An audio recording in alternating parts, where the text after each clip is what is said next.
안녕 여러분, мя우예요. 봄이 와서 그런가 아니면은 논문 쓸 때가 돼서 그런가 요새 마음이 참 싱숭생숭합니다. 요새 뭔가 이렇게 마음이 한 군데 이렇게 정착이 돼 있는 게 아니라 좀 이렇게 뭔가 이렇게 나풀나풀 거리면서 좀 불안하기도 하고 무섭기도 하고 약간 회의감이 들기도 하고 그 모든 무언가의 번들기의 상태에 있는 것 같아요, 지금. 어떻게 보면은 내 미래가 이제 뭐 취직을 하거나 이렇게 되면은 그게 확정이 되어버린다는 게 그게 또 무서운 것 같기도 하고, 어떻게 보면 내가 이걸 지금 하고 있는 일을 잘 마무리하고 거기로 들어갈 수 있을까 하는 게 두렵기도 하고, 그렇습니다. 근데 요새 참 드는 생각 중에 하나가 참 무언가가 그리워요. 근데 그 그리운 것들이 뭔지 가만히 생각을 해보면은 내가 그리워하는 것들은 내가 가져본 적이 없는 것들이거든요. 그래서 가진 적이 없는 것이 그리울 때는 뭐를 어떻게 해야 되는지 모르겠습니다. 어떤 게 그립냐면요. 요새 지난주에도 얘기했지만 프로듀스 101을 진짜 시즌2를 열심히 보고 있거든요. 근데 그걸 보면서 막 이제 막 팬사이트 같은 것도 막 찾아다니고 막 이제 커뮤 같은 데서 그런 거 얘기하는 것 보고 있으면은 막 가끔씩 뭐 그런 얘기 해요. 막 어느 학교에서 막 이런 선배 있을 것 같고 막 이런 선배 썰이나 후배 썰 뭐 동기 썰 이런 걸 가끔 이렇게 읽는단 말이에요. 근데 그런 거를 읽고 있으면은 왠지 대학에 가면 그런 선배 있을 것 같고 그런 후배 있을 것 같고 왠지 막 이렇게 대학 생활에 대한 그런 설레는 그런 마음과 그 고등학교 생활이 즐거울 것 같고 막 그런 생각들이 막 듭니다. 근데 제 고등학교 생활, 대학 생활을 돌이켜 보면은 즐겁지 않았거든요. 고등학교 때는 고등학교 때는 1학년 때는 저는 정말로 자퇴가 너무 하고 싶어가지고 1년 동안 거의 땡깡을 부리면서 학교를 다녔고요. 그리고 2학년 때는 자퇴를 포기하고, 왜냐면은 1학년 때 자퇴를 하면은 검정고시를 보고 수능을 봐서 바로 대학을 1년 일찍 갈 수 있었어요. 근데 고2 때 자퇴를 하면 이제 더 이상 그게 안 되거든요. 그래가지고 그냥 학교를 다녔죠. 더 이상 땡깡을 부리지 않고. 그리고 고3 때는 오히려 좋았어요. 고3 때는 이제 내가 곧 자유의 몸이 얼마 남지 않았다는 거를 느끼고 있었기 때문에 고3 때는 오히려 굉장히 학교를 좀 스트레스를 조금 덜 받으면서 다녔던 것 같습니다. 그리고 고3에 특권이 있잖아요. 고3은 공부만 잘하면은 이렇게 비인간적이라도 괜찮은 약간 인간임을 포기해도 되는 그런 존재잖아요. 근데 어떻게 보면 제가 그거에 적성에 맞았던 것 같기도 해요. 인간임을 포기하고 하나만 해야 되는 거. 뭐 사회적인 뭐 어떤 의무라든가 뭐 이런 것도 질 필요가 없고 그게 오히려 제 적성에 맞았을 수도 있습니다. 그리고 이제 대학에 가고 나서는 저는 대학을 장학금을 받고 다녔어요. 입학 장학금을 받았는데 그래서 학점이 3.5를 넘어야지 그 장학금을 받을 수가 있었어요. 근데 이제 첫 학기는 3.5를 3.5가 어떻게 해야 넘는지를 모르니까 정말 아둥바둥하면서 이게 못 넘으면 어떡하지, 장학금 못 받으면 어떡하지, 이게 정말 정말 무서웠거든요. 이제 그러고 첫 학기에 3.8을 받고 그다음에 두 번째 학기에 그럼 4.0을 노려보자. 1학년 성적을 4.0을 노려보자. 이래가지고 아둥바둥 해가지고 2학기를 4.2를 받으면서 이게 전체 평균을 정확히 4.0으로 마무리를 짓게 됩니다. 그 이후로 이제 2학년, 3학년, 4학년 때 이 4.0을 사수하자라는 목표를 가지고 정말 힘들었어요. 그래서 결론적으로는 정말로 목표 달성만 딱 하고 말았거든요. 평점 평균이 4.001인가 뭐 4.003인가 뭐 그래요. 그래서 굉장히 힘들었습니다. 힘들 게 그다지 없는데 근데 내가 세워놓은 내 기준을 내가 따라가지 않으면 안 됐던 때였던 것 같아요. 제 대학 생활은. 그래서 분명히 그렇게까지 재미가 없었음에도 불구하고 막 진짜 완전 재미가 없던 건 아니었는데, 왜냐면은 여전히 뭐 덕질도 하고 그때 뭐 윤도현도 한동안 쫓아다니고 그다음에 또 뭐 이것저것 좋아했었거든요. 그리고 절에 가서 막 한동안 놀고. 그래서 대학 생활이 나쁘진 않았는데, 근데 그런 설렘설렘한 그런 상큼상큼한 그런 건 없었단 말이에요. 저는 학과 생활을 안 하고 동아리 생활을 했었는데, 뭐 그렇습니다. 저는 문학 동아리에 있었는데요. 문학 동아리가 이렇게 고상하고 우아하게 들린다는 아주 큰 장점이 있죠. 근데 뭐 까보면은 만화 동아리랑 크게 다를 게 없는 약간 그 덕후 동아리였어요. 물론 만화 동아리와의 차이는, 이제 만화 동아리는 지금 현역으로 만화를 보고 계신 분들이라는 느낌이었고, 그 다음에 문학 동아리는 한때 만화 좀 보신 분들 뭐 이런 느낌이었어요. 그래서 뭐 꼭 만화뿐만이 아니라 뭐 게임, 뭐, 뭐 연예인, 뭐 진짜 오만 거를 다 좋아하는 사람들이 있었던 것 같아요. 근데 뭐 어느 정도 이렇게 한 가락했던 사람이면 변화가 없는 것 같아요. 이걸 듣고 있는 문학 동아리 여러분이 막 반박을 하시면 어떡하지? 어쨌든 저희 동아리는 그랬어요. 듣고 계신 우리 동아리 일원 여러분들은 죄송합니다만, 어쨌건 그래서 재밌긴 했는데 맨날 동아리에 앉아가지고 보드게임하고 놀고 그랬거든요. 그리고 대학교 1학년 때는 고스톱에 빠져가지고, 그래가지고 진짜 한 1년 동안 진짜 고스톱 미친 듯이 치면서 지냈어요. 1학년 때 쓴 레포트, 심리학 레포트를 읽어보니까 어, 시간을 관리하는 방법과 그 보상을 하는 그런 리포트였는데, 제가 그렇게 적어놨더라고요. 아, 고스톱을 좀 그만 치고, 고스톱을 그만 치면은, 일주일 동안 고스톱을 안 치면은 그거를 적립금을 모아가지고 머드 쉐이크를 사 먹어야겠다, 이렇게 적어놨더라고요.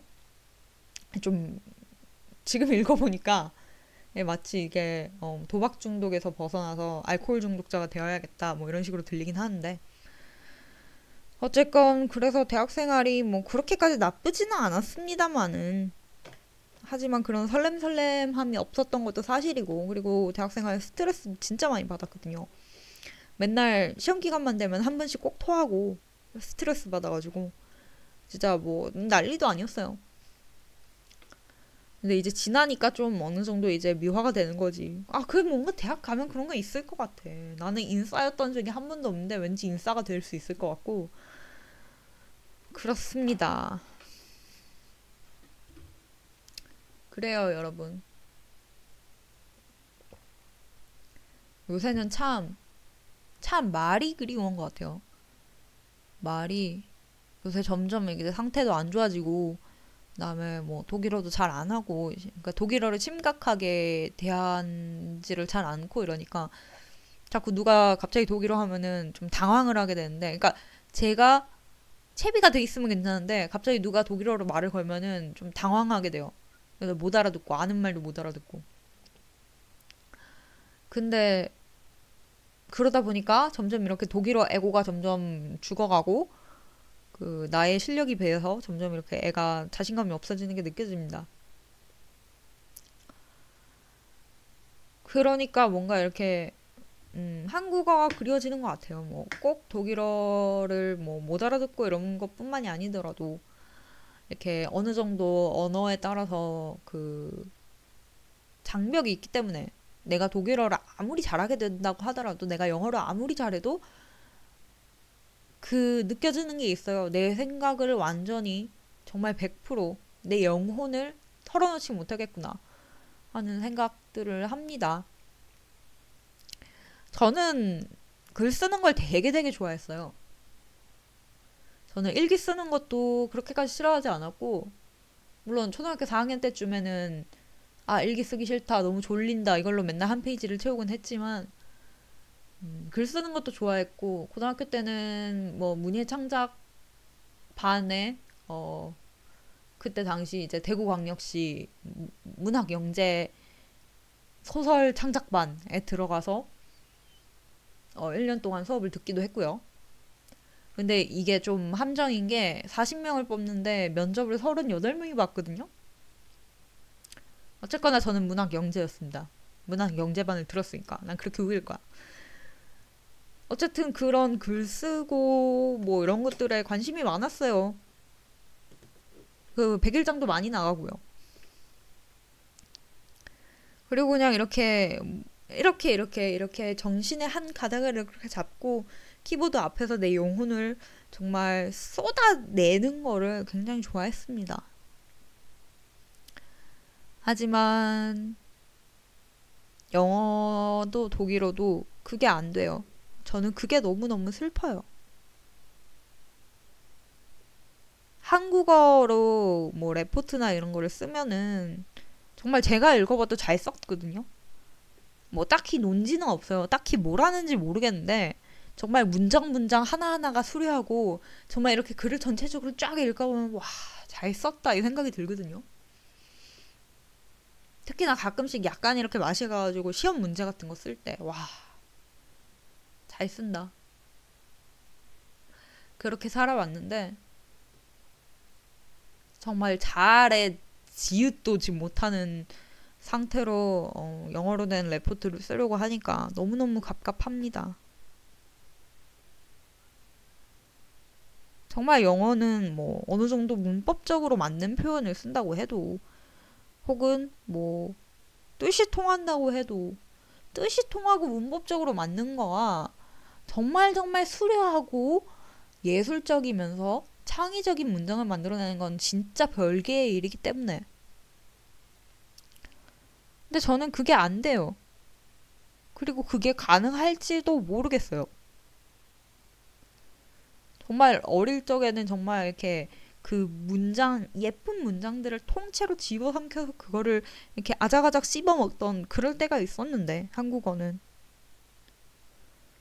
근데 지금은 좀 너무 나이가 들어버린 것 같은 그런 기분이 들어요. 내가 어떤 의사소통을 할 수는 있겠지만, 내가 노력을 한다면, 근데 내 영혼을 털어낼 수는 없겠구나. 그런 생각이 듭니다. 하지만 생각을 해보면요, 뭐, 한국어로 정말로 정말로 내가 그 어떤 영혼을 공유할 만큼 아름다운 사람들이 있었는지를 생각을 해보면은 그것도 잘 모르겠거든요. 그러니까 그 영혼을 토해내는 거는 다른 사람과 커뮤니케이션을 하는 거랑도 또 다른 것 같아요. 그래서 그냥 이거는 내 뭐 블로그나 아니면은 일기장에 할 수 있는 거지 누군가를 만나서 할 수 있는 성질의 것은 아닌 것 같거든요. 정말 나와 같은 비슷한 존재를 만나면 모를까. 그리고 그런 얘기들을 솔직히 남의 이런 얘기 듣는 건 재미없기도 하고. 그런데 이제 그런 것들이 안 되니까. 그리고 내가 꾸역꾸역 토해낸 것들을 남들에게 보여줄 수 없으니까. 그게 참 좀 쓸쓸한 것 같습니다. 뭐 제가 이것저것 할 때는 제 블로그가 뭐 이것저것 검색하다 보면은 꽤 자주 나왔거든요. 그래서 제 블로그를 알려주지 않은 사람들도 제 블로그에 들어와서 구경을 하고 이런 사람들이 주변 지인들 중에 꽤 있었어요. 근데 독일에서 살면은 그게 안 되잖아요. 그 누구도 내가 쓴 글을 이해해 줄 수가 없어요. 나는 분명히 이런저런 이야기들을 하고 있는데. 그리고 점점 한국에서 알고 지내던 사람들이랑은 이렇게 조금씩 조금씩 멀어지게 되고 아무래도. 연락하던 사람들도 연락이 뜸해지고, 그 다음에 뭐 페이스북이나 이런 데서 좋아요 누르던 사람들도 점점 그 횟수가 뜸해지고, 그러다 보면은, 그러다 보면 이렇게 뭔가 이렇게, 아, 고립되어 가는구나 하는 거를 생각을 안 할 수가 없게 되는 것 같습니다. 그리고 이제 한국에 있는 사람들한테 연락을 하면은, 아, 언제 오냐? 오면 연락해라. 근데 이게 한두 사람이 이렇게 얘기하면 괜찮은데, 정말, 100사람, 200사람까지 연락할 사람이 없긴 하지만, 어쨌든 전부 다 이렇게 얘기하면은 좀 그렇거든요. 나는 여기서 내가 살고 있는 지금의 이게 중요한 건데, 근데 언제 오냐? 언제 올지 모르는데 언제 오냐고 자꾸 물어보면 좀 그래요. 뭐 딱히 가지 않아도 할 수 있는 얘기 얼마든지 있잖아요. 근데 언제 오냐 이러면은 뭔가 이렇게 할 말이 없는 것 같아. 아, 모르겠는데? 이러고 나면 할 말이 없어요, 더 이상. 어렵습니다. 확실히 독일에 한 몇 년 있으니까 이렇게 사람들이랑 한국에서 알고 지내던 사람들이랑 멀어지는 게 느껴져요. 느껴지는 것 같아요. 음,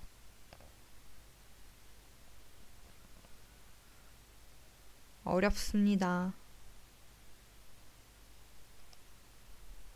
한국의 뭐 여러 가지 뉴스들을 들어보면은 아, 정말 여기가 훨씬 살기 좋은 곳이다라는 생각을 하기는 하는데 뭐 독일은 공기도 정말 좋고요. 한국은 미세먼지 때문에 요새 맨날 난리던데. 그리고 오늘 계약서 사인 새로 했거든요. 그 자기 회사 내부에서 그거를 바꾸기로 했대요. 시급을. 원래는 최저시급을 줬는데 이제 학부생은 10유로를 주고 그다음에 석사 학부 가지고 있는 애들은 시간당 13유로를 주기로 회사 내부에서 결정을 했다고. 그래서 지금 현재 시급이 지금 13유로가 되었습니다. 16,000원 정도가 되었는데 이런 거를 생각을 하면은 얘가 훨씬 살기 좋은 게 맞아요. 그죠? 수평적인 구조라든가 뭐 이런 것도 훨씬 좋고요. 근데 뭔가 내가 가져본 적도 없는 게 그리워서 요새는 그게 괴로운 것 같습니다. 그리고 이걸 어떻게 해야 될지도 모르겠어요. 내가 가져본 적이 없는 것이 그리울 땐 어떻게 해야 될까? 나는 뭔가 이렇게 내 마음속에 고향을 가져본 적이 없는 사람인데 근데 그 고향이 그리우면 나는 어떻게 해야 되는 걸까? 그럼 모르겠습니다. 제가 살면서 유일하게 여기가 내 돌아올 곳이겠다라고 생각을 했던 곳이 절에 있었을 때였어요. 그러니까 그 절이었어요. 그 절이 내 돌아갈 곳이라고 한동안 생각을 했었는데 근데 거기서 한 6개월 왔다 갔다 했더니 거기서 계속 놀고 먹은 건 아니지만 근데 거기서 좀 오래 굴렀더니 보고 들은 게 너무 많아가지고 뭐 크게 뭐 큰 사건 사고가 있었던 건 아닌데 뭐 절도 은근히 약간 위계질서 이런 게 되게 심하거든요. 뭐 같은 일을 한 6개월 아니야 한 6년 이렇게 해온 사람이 있어도 이제 새로 온 스님이 이렇게 하지 말고 저렇게 해라 이러면은 그거 일 다 엎어지는 거고 약간 이런 위계질서 되게 심하고요. 그래서 절에서 오래 일하는 사람들 중에 더러워서 출가한다 이런 사람들도 꽤 있다고 하더라고요. 뭐 그런 거라든가 그 다음에 절 같은 경우에도 성차별이 굉장히 심하게 남아있는 편이고 음, 이게 비구니 스님은 아무리 법납이 오래돼도 이제 뭐 공식 행사 같은 때 할 때 이제 법납이 15년인가 20년 이상 된 비구 스님이 먼저 절을 받고 다른 사람들은 다른 스님과 비구니 스님 법납이 낮은 비구 스님들 그다음 비구니 스님들 그리고 신도들이 다 절을 하고요. 그다음에 비구 스님들이 다 앉고 비구니 스님이랑 신도들이 다 절을 하고요. 그다음에 비구니 스님까지 앉고 신도들이 다 절을 합니다. 뭐 그런 데서도 분명히 성차별이 굉장히 많이 남아있고 근데 그런 얘기를 누가 했는데 스님이 그래도 막 다른 종교에 비해서 굉장히 이렇게 여자도 출가할 수 있다는 게 굉장히 평등한 게 아니냐 그러는데 몰라 어쨌든 그렇게 얘기를 하더라만 뭐 어쨌든 그런 거를 보고 들으면서 아, 여기도 내가 돌아갈 곳이 아니구나. 그래서 독일로 왔는데 모르겠어요. 그냥 그냥 사실 사람은 어디에 정착할 수 없는 거일지도 몰라요. 알베르 카미의 이방인을 읽으면은 그 주인공은 이방인이에요. 주인공이 왜 이방인이냐면 다른 사람들과 같지 않기 때문에 이방인이에요. 그 이방인 내용을 읽으면은 정말 소설로 내용을 모르면서 읽고 싶으신 분들은 스킵을 하셔도 좋습니다만 어, 그 주인공이 약간 그래서 오래전에 읽어가지고 잘 기억이 좀 가물가물한데 주인공이 왜 이방인이냐면은 어머니가 돌아가셨는데 전혀 슬퍼하지 않아서 그래서 이게 무슨 법정에 서게 됐는데 어머니가 돌아가셨는데 전혀 슬퍼하지 않아가지고 굉장히 이상한 사람으로 몰리고 뭐 이랬던 걸로 기억하거든요. 어머니가 돌아가셨는데 아무런 감정을 느끼지 않아서 주인공이 이방인이 되고 맙니다. 너는 나랑은 다른 존재. 이렇게 돼버리는 거죠.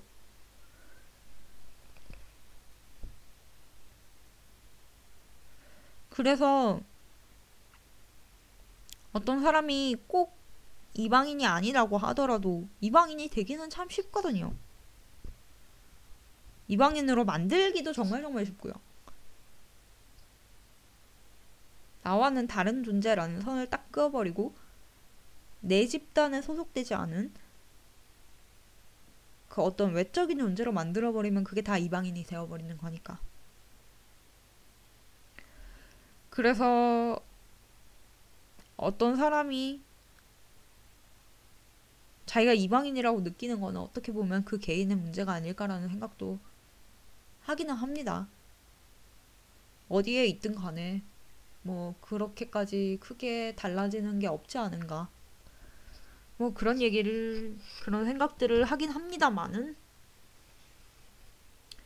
그래도 어딘가 이렇게 정말 한치의 고민도 없이 좋아할 수 있는 그런 이상적인 공간이 있었으면 좋겠다라고 생각을 하는 것도 사실이에요. 어쩌면 그렇기 때문에 유년 시절을 그리워하는 걸지도 모르고, 왜냐면 유년 시절에는 내가 알아야 할 것도 많고 잘못된 거에 없었어요. 그죠? 내가 어릴 때는 아무리 부조리한 일이라도, 그리고 내가 아무리 고통스러운 일이라도 그냥 그렇구나라고 받아들이는 힘이 굉장히 강한 것 같습니다. 어떻게 보면 살아남기 위한 전략인 것 같기도 한데, 하지만 이제 크고 나서 보면은 그런 것들의 부조리함들이 눈에 들어오기 시작하는 거죠. 그 부조리함을 알기 시작하면서부터 삶이란 게 이렇게 턱 막히는 존재가 돼버리거든요. 어쩌면 그런 것 때문에 인생이 괴로운 걸지도 모르고. 그렇습니다. 카미가 쓴 시지프스 신화에서도 그런 얘기들을 하죠. 살다가 어떤 아무렇지도 않게 여기던 부조리함들이 갑자기 내 눈앞에 턱 나타나가지고 나를 탁 가로막는 그런 순간이 온다고 얘기를 합니다. 그래요.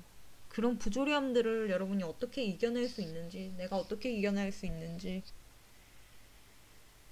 그런 나의 한계를 벗어나서 혹은 어떤 순간에, 자연이 나를 부르는 순간에, 내가 사이렌의 노래를 듣는 순간에 나라고 믿어왔던 자아가 자연의 부름을 받으면서 해체되는 순간에 그 사이렌의 노래를 들을 것인가, 혹은 귀를 꽁꽁 묶은 채로 영원히 그 노래를 듣지 못하고 지나갈 것인가?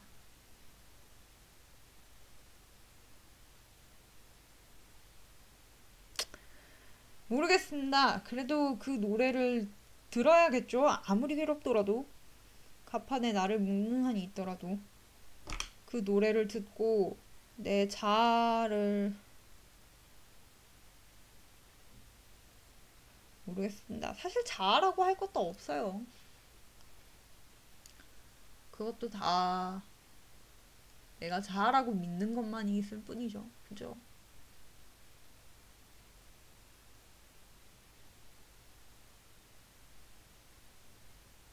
그렇습니다. 그래서 요새 좀 싱숭생숭해요. 내 삶이 분명히 달라지는 어떤 순간에 서 있고 어떤 순간인 늘 아니겠냐마는 중요한 순간에 서 있다는 것이 확실하게 느껴지기 때문에 내가 뭘 해야 할지 그리고 뭘 할 수 있는지 얼마만큼 누구에게 어떤 도움을 받을 수 있고 내가 앞으로 어떻게 살아나가야 하는지 그런 거를 세우지 않으면 안 되는 때인 것 같아요. 그렇기 때문에 내가 어떤 미래에서 뭘 가지고 있어야 할지, 미래에서 뭘 움켜잡아야 할지 모르기 때문에, 그렇기 때문에 과거에 대한 향수가 생기고, 과거에 대한 향수라는 것은 어떻게 보면 또 후회이기도 해서, 그래서 후회와 동경이 섞인 그런 아슬아한 마음이 과거에 대한 그리움으로, 존재하지 않았던 것에 대한 그리움으로 나타나는 게 아닌가, 라고 제멋대로 생각을 해봅니다. 그럴 수도 있고 아닐 수도 있겠죠. 어쨌거나 이상한 기분이 드는 건 사실이고요. 제가 괴로운 게 이런 거라니까요. 이런 내가 뭐라고 하는지는 잘 모르겠는데 뭔가 있어 보이는 그런 문장들을 외국어로 얘기할 수가 없단 말이죠. 그리고 문법적으로 바르지 않지만 예쁜 단어들. 그러니까 영어로 치면은 내가 라임을 맞춰서 얘기를 할 수 있어야 돼. 약간 힙합하는 사람처럼 이게 돼야 되는데 안 되잖아요. 나는 안 될 거야. 어휘력도 부족하고. 그렇습니다, 여러분. 영상이 30분이 돼가네요. 이 30분은 요새 제가 느끼는 외로움의 무게랍니다, 여러분. 오늘은 썸네일도 손글씨로 써봤어요. 이거를 컴퓨터로 쓰면 너무 멋이 없을 것 같아가지고. 근데 글자를 못 쓰겠어. 왜 이렇게 글자가 안 예쁘지? 나 글자 예쁘게 나올 때는 예쁘게 써지는데. 그렇습니다, 여러분. 여러분은 무엇이 그리우세요? 여러분은 무엇을 동경하세요? 여러분은 과거, 현재, 미래 중에 지금 어느 순간에 살고 계신가요? 여러분은 과거를 그리워하나요? 미래를 그리워하나요? 혹은 성실하게 현재를 살고 계신가요?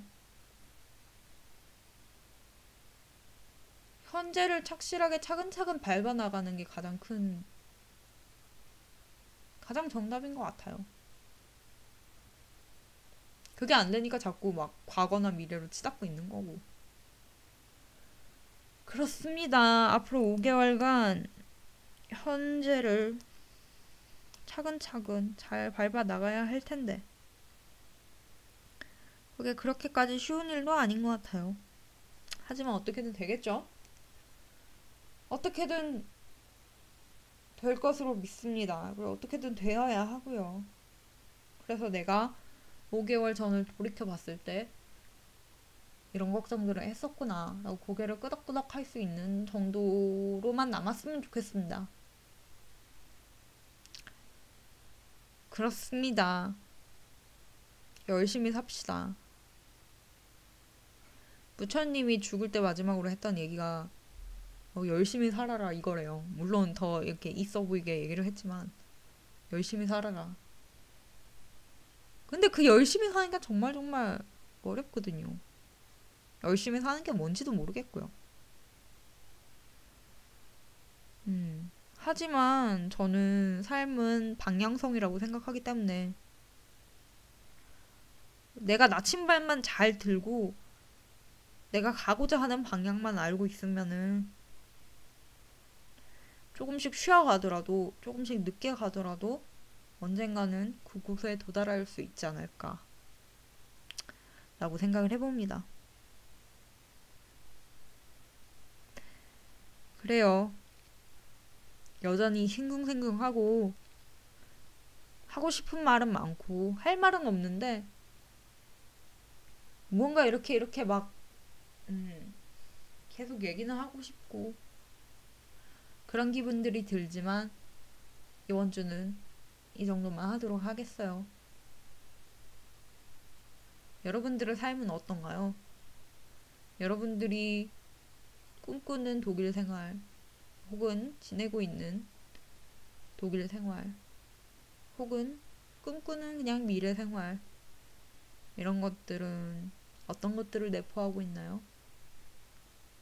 여러분들은 무언가를 그리워하지 않을 자신이 있나요?